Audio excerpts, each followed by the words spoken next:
Hey, let's talk about something that we all deal with, but maybe don't really think about: the words we hear every day.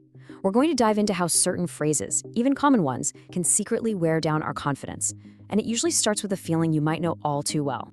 You ever have one of those days you just feel kind of off? A little down, maybe like you're not quite good enough, but you can't put your finger on why.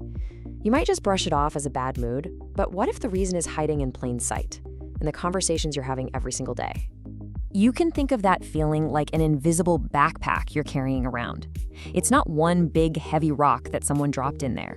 No, it's more like a bunch of little pebbles, added one by one, that you don't even notice until the weight starts to really drag you down.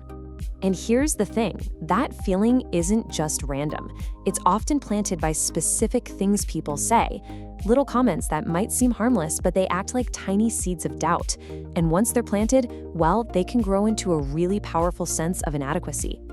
Okay, so let's pull back the curtain and look at some of these phrases. There are a bunch of them out there, but we're gonna focus on two really common ones, two absolute classics, to see exactly how they do their damage.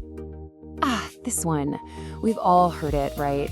You're trying to share something you're upset about, something that genuinely hurt or frustrated you, and bam, you get hit with this. It's like a total conversation shutdown. See, a phrase like this does more than just disagree with you. It basically tells you that your feelings themselves are wrong, that your reaction is too much, that it's invalid, and when you hear that enough, you start to second-guess your own gut feelings. And then there's this little gem. You finally achieve something big. You get a promotion, you finish a huge project, you hit a personal goal, and someone just waves it away as luck.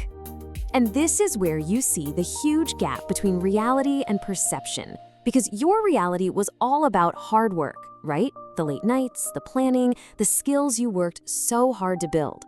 But the phrase, "you're just lucky," completely erases all of that. It reduces your success to a simple roll of the dice. So we've seen what the phrases are. Now let's get into the why. Why do these seemingly small comments feel so heavy? What's the psychology behind how these words chip away at us? This is the big picture term for what we're talking about. And the two most important parts of this definition are harmless on the surface and over time. That's what makes them so dangerous. They're sneaky. Hearing it once might not be a big deal, but hearing it over and over, that's where the real erosion happens. This is the #1 weapon behind a phrase like, "don't be so dramatic."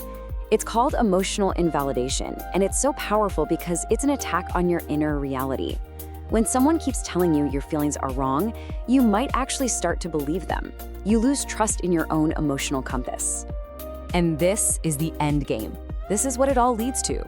Your confidence doesn't just suddenly collapse one day.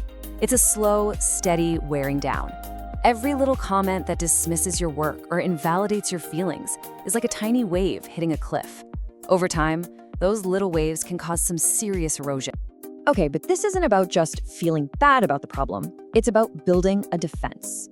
So let's talk about how you go from just noticing these phrases to actually becoming resilient to them. And here's the secret weapon. It's not about winning the argument. The real power is just in awareness. The second you hear, "you're just lucky," and you can think to yourself, "oh, there it is. That's one of those phrases that dismisses effort," you've already won. You've created a space between their words and your reality. Because at the end of the day, knowledge really is your shield. When you understand what's happening, that this isn't really about you, it's about them using emotional invalidation, you can protect yourself. You learn to let those words bounce off your shield of understanding instead of letting them pierce your heart. So I'll leave you with this to chew on. Now that you know what to listen for, what words are you going to start noticing? In conversations, on TV, maybe even in the way you talk to yourself. Because just the act of listening, really listening, is the first and most important step to building a stronger you. Thanks for watching Psych Reboot. Take a breath, reset your mind, and I'll see you in the next one.